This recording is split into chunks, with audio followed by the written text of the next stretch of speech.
They found him alone.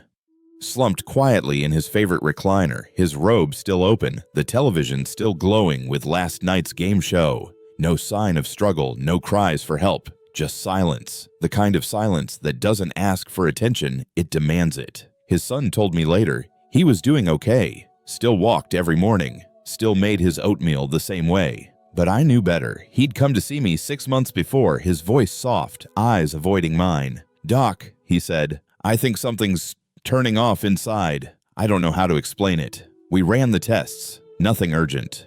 Nothing life-threatening, except what no scan could catch. Silent hormonal collapse. A slow erosion of vitality that happens not with illness, but with neglect. And the saddest part, he's not alone. Every year, thousands of older men across America go through the same invisible fading. Weaker muscles, fading intimacy, cloudier thoughts, sleepless nights, and a quiet ache that won't go away. All because of one habit they were told to give up, one practice they were shamed for, one connection to their body they didn't know was still essential. Self-pleasure. You see, for decades, culture has told us that men grow out of it, that after a certain age, desire is undignified, intimacy is immature, and pleasure is optional. But as a urologist with over 40 years of experience, I'm here to tell you that belief isn't just outdated, it's dangerous.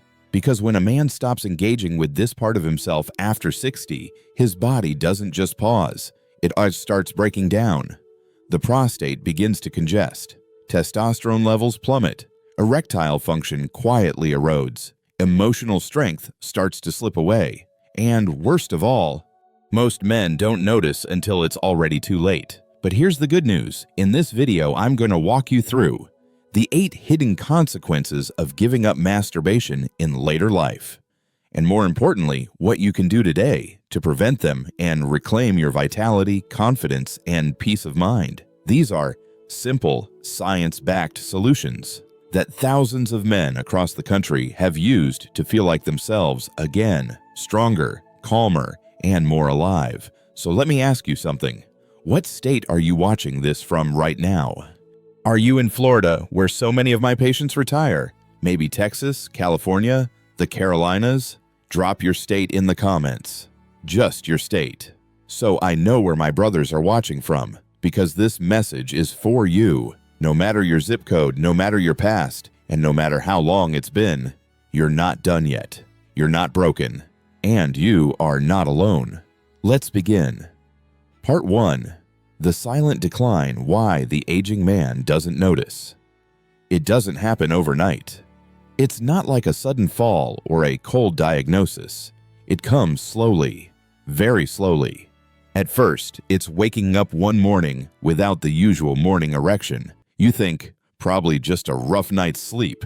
A few weeks later, you feel more irritable, less patient with the kids or grandkids. You think, maybe I'm just getting old. Then one day, you look in the mirror and you don't quite recognize the man staring back. You're no longer excited about the things you used to enjoy. You don't feel like going out. You don't feel attractive anymore. You stop shaving. You don't want to be touched. And then, you go quiet. I've heard this story from so many men. Some were former Navy officers. Some were university professors. Some were once successful businessmen who traveled all across the country, but when they hit 60 or 65, they all said the same thing. I don't know what's going on. I still eat well, exercise, take my meds, but I feel like I'm slowly fading away. That's not aging. That's a silent deterioration that no one warned them about, because we, as men, were taught how to stay quiet, but never taught how to listen to ourselves.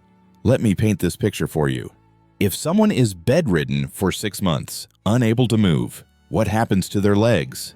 Muscles shrink, blood flow weakens, sensation fades, function is lost. A man's sexual region after age 60 is no different.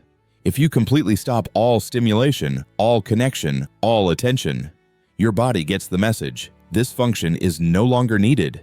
It starts to shut down. Blood flow decreases, blood vessels constrict, tissue hardens and loses elasticity, nerves stop responding, and most importantly, you no longer feel like yourself. The biggest mistake isn't the decline itself. It's not knowing it's happening, because it doesn't hurt. There are no alarms, just a slow, steady fade, fade, fade, until one day you want to come back, but your body no longer remembers how. But here's the part I want you to hold on to. You absolutely can stop it. All it takes is a bit of connection, a bit of care for yourself, not out of lust, but for your health, your self-respect, and your identity as a man. Something that should never be taken lightly. In the next part, I'll show you how your body, especially your testosterone, begins to collapse when you stop caring for yourself, and how you can gently and naturally awaken that system again. If you're still here, drop a comment saying, "I'm still here," so I know you're still listening, still with me, and that some part of you has never truly gone to sleep. Part 2. The fall of testosterone, when your body thinks you've given up. I once met a remarkable man in Arizona. His name was George, 68 years old, a former firefighter for nearly 30 years. A strong, quiet man who lived by principle. When he walked into the clinic, he didn't talk about sex. He said, "Doc, I don't feel happy waking up in the morning anymore. I don't feel interested in anything. It's like someone turned the volume of my life all the way down." I asked, "Do you still feel like a man, George?" He gave a faint smile. "It's not that I'm no longer a man, it's that I don't feel like I'm anyone at all." You see, this isn't uncommon. Many older men think they're depressed, or they blame it on poor sleep, aging, or stress. But often, the root cause lies much deeper, in their hormone system. Testosterone, more than just a sex hormone. We tend to think testosterone is just about erections or libido, but the truth is, it drives nearly every core aspect of manhood. Energy and stamina, positive mood, focus and decision-making, cardiovascular health and bone density, willpower, drive, and initiative in life. And most importantly, testosterone doesn't produce itself for no reason. It depends on signals from the brain, from the body, that you're still living, still feeling, still connected.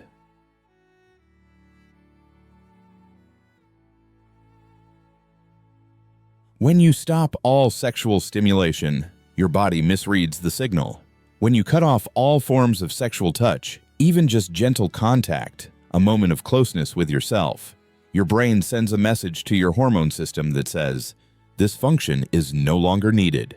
And what happens? The hypothalamus stops firing signals. The pituitary gland stops releasing LH, luteinizing hormone. The testicles, though still functioning, begin to shut down. The result, testosterone goes into free fall. You start to feel tired for no clear reason, more irritable, less appetite, no interest in movement, foggy memory, and worst of all, a sense that you're slowly fading out of your own life. George told me something I'll never forget. "Doc, I don't feel weak. I just feel invisible." And I understood him because thousands of men have sat in front of me carrying that quiet sadness. No one ever taught them that. Neglecting physical connection with themselves is often the very first step in retreating emotionally, energetically, and personally. So, what's the good news? You don't need expensive medication. You don't need to get your 20s back. You just need to reconnect and listen. You just need to remind your body, you're still here. A few times a week, a gentle touch, a moment of presence, not out of lust, but for your survival. In the next part, I'll share something most people never expect. How the prostate, a tiny gland, can turn into a massive burden if you don't keep it moving. And the scariest part? It usually shows no symptoms until it's too late. If you've stayed with me this far, drop a comment below. I'm ready to listen to my body. Just one sentence to let me know you're still with me and that you're still choosing connection, not surrender. Part 3.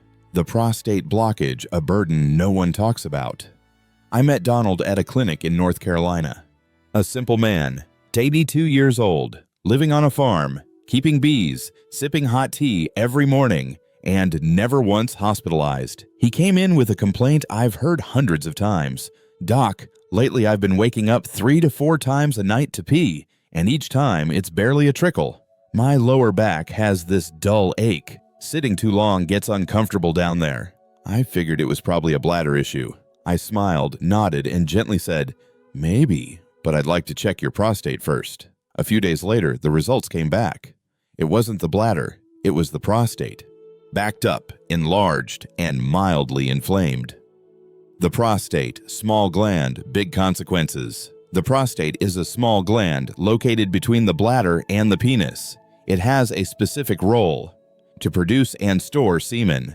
In younger men, semen is released regularly through sexual activity, but as they age, many men completely stop all ejaculation. And here's the part few people know. When that fluid isn't released, it builds up. And when it builds up too long, what happens? The fluid becomes thicker and stickier. Pressure starts to increase inside the gland.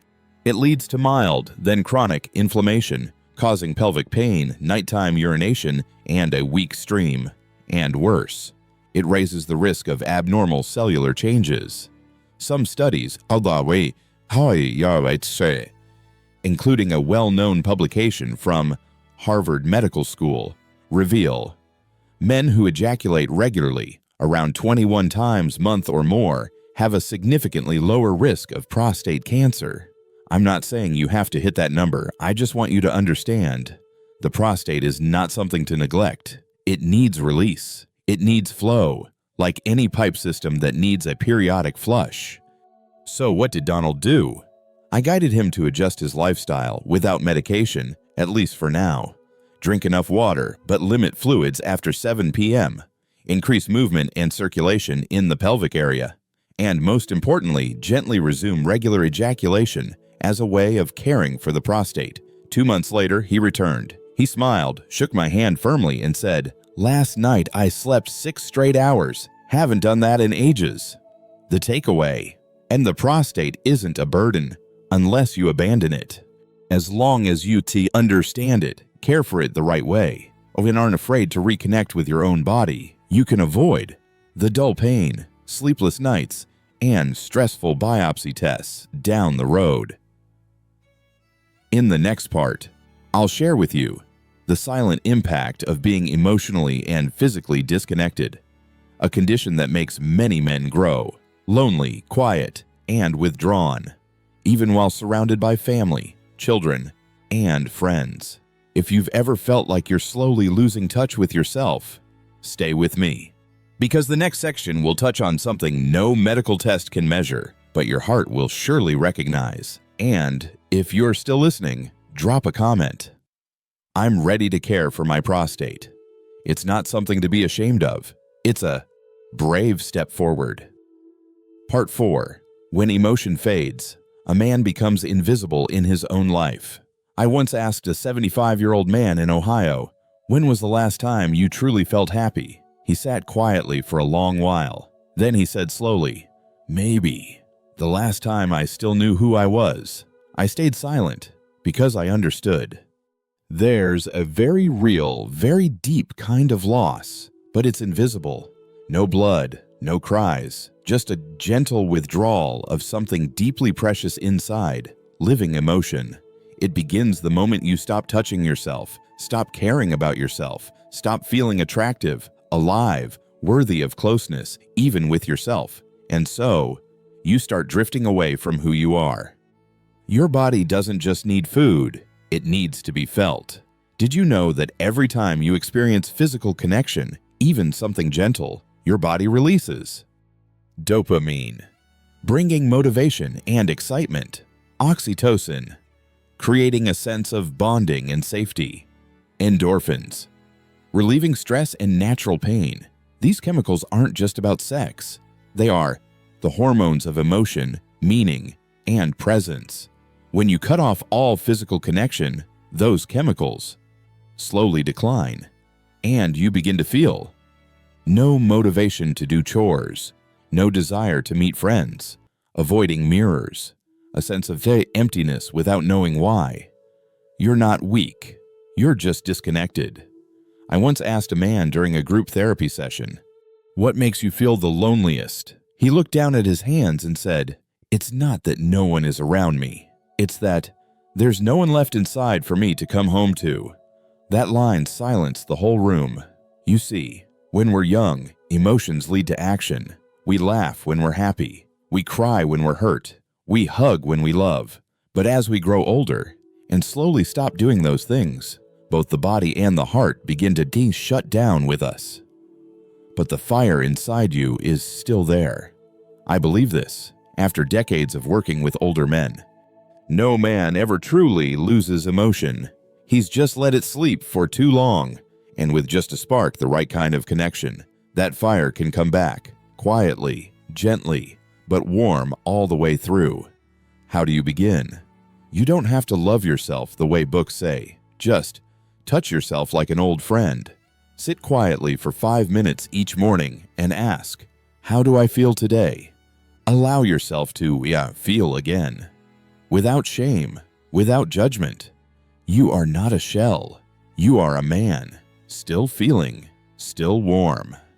In the next part, I want to revisit the false beliefs that society, religion, and culture have planted in us. Beliefs that have led so many older men to stay silent, to shut down the most vibrant part of who they are. If you've ever thought, at this age, that part of me doesn't matter anymore, then stay with me, because what's coming might just set you free from a quiet burden you've carried for far too long. And if something in this touched you, leave a comment below. I'm still alive and I want to reconnect. Not for anyone else, but for yourself. Because you deserve that. Part 5. The Root of Silence. When religion, culture, and stigma make us abandon ourselves. I remember once, during a small group talk with elderly men at a nursing home in Pennsylvania, I asked a question. If no one judged you, if no one watched, have you ever wanted to touch yourself again? There was a long, heavy silence. Then one man finally spoke, his voice trembling. I used to want to, but I thought it was wrong. And that is the root of the silence. Not because the body has lost its ability, not because there's no desire left, but because deep down, that man was taught to feel ashamed of himself. The legacy of outdated beliefs.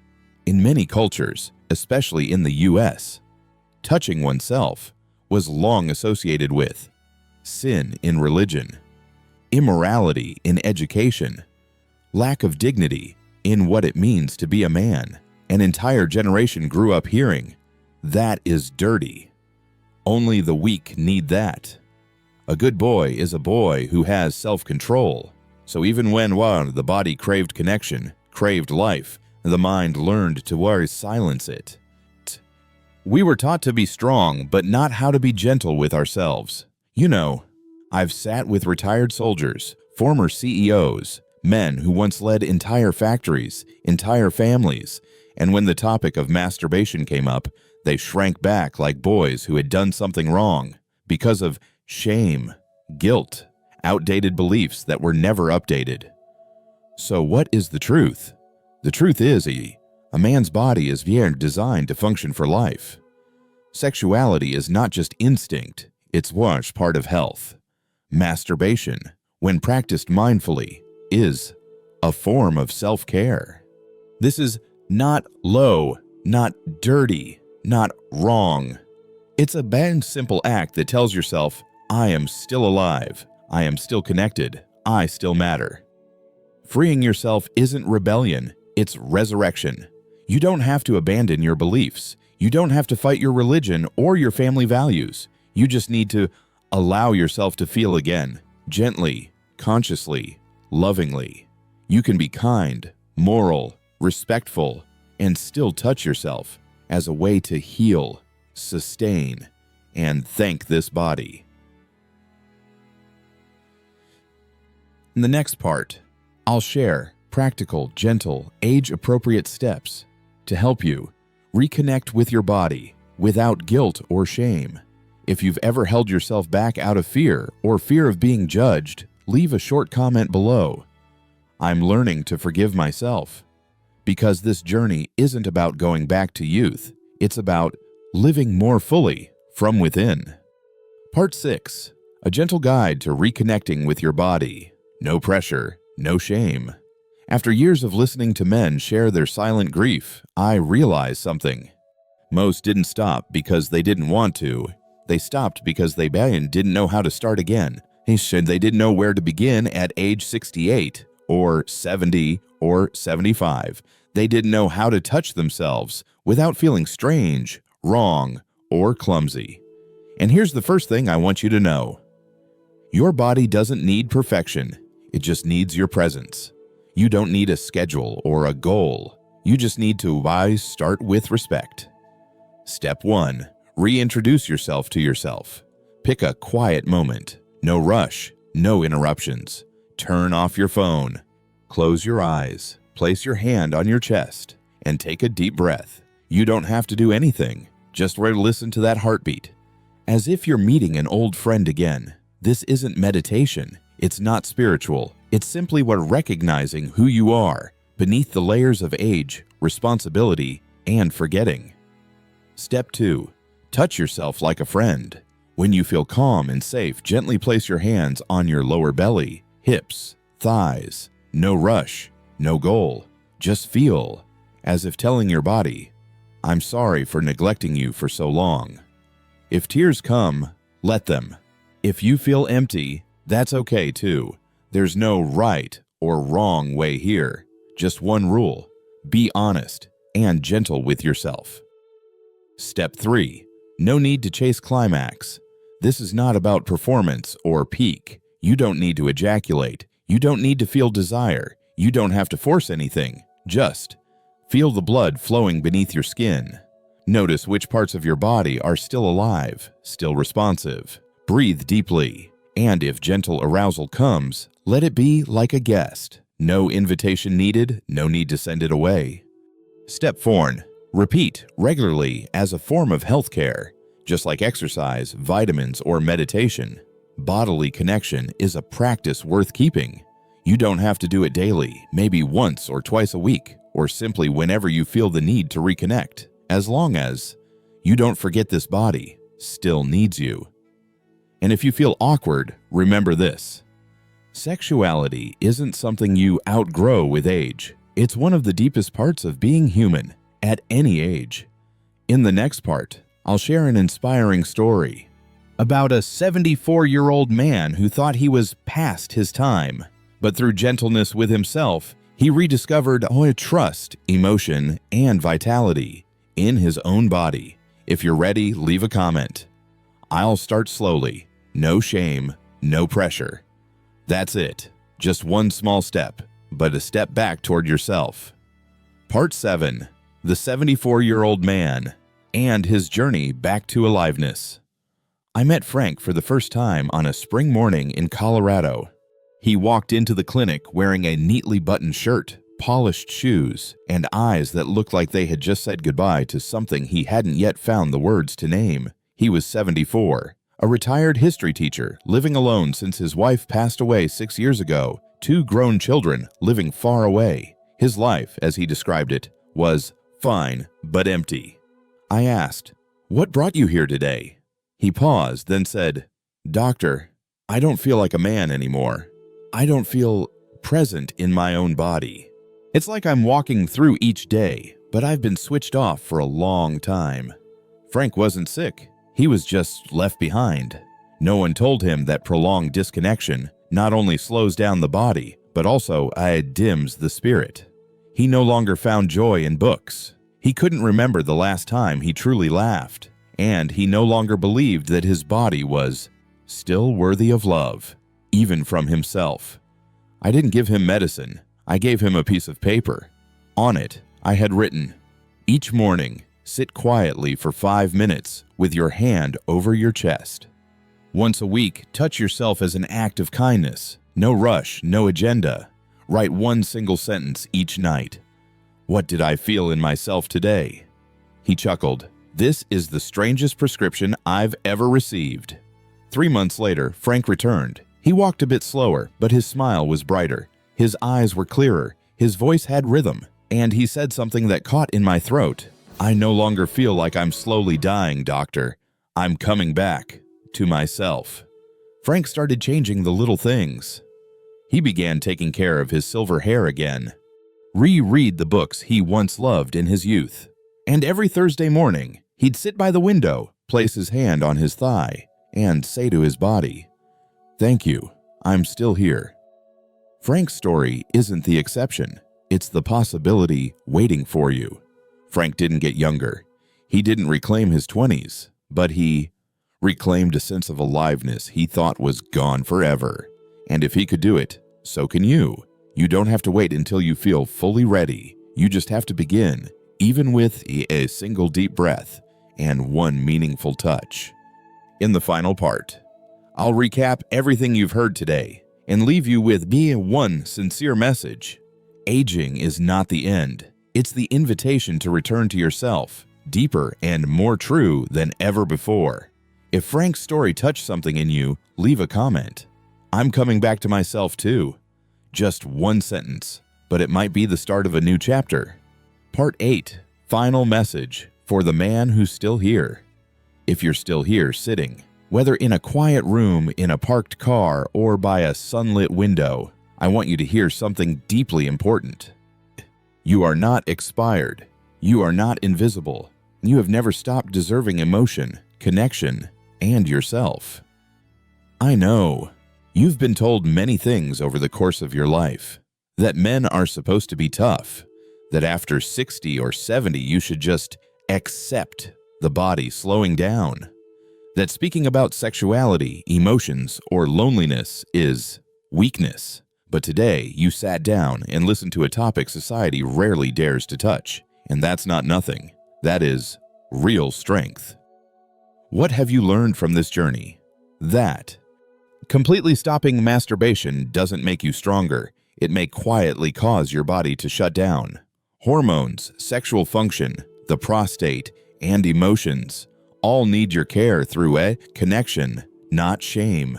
That touching yourself isn't about lust, but about a biological and emotional self-care. And that your body has been listening to you, even if you've been silent for years.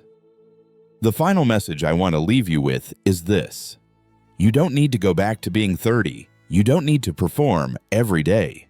You just need to return to yourself, gently, patiently, and with respect. Because a truly strong man is not the one who needs nothing, but the one who dares to listen to his body, care for himself, and live honestly, even in the quiet.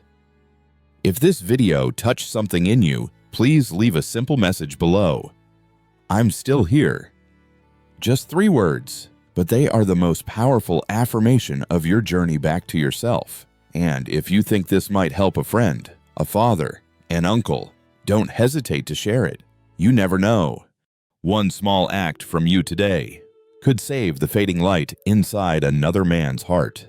I'm Dr. Mohit Kara, and I want you to know, I believe in you. I walk this path with you, and for you, it's never too late.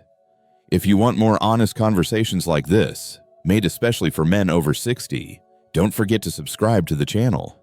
We still have many important talks ahead, real, raw, and without judgment. Until next time, live, truly live from the inside out.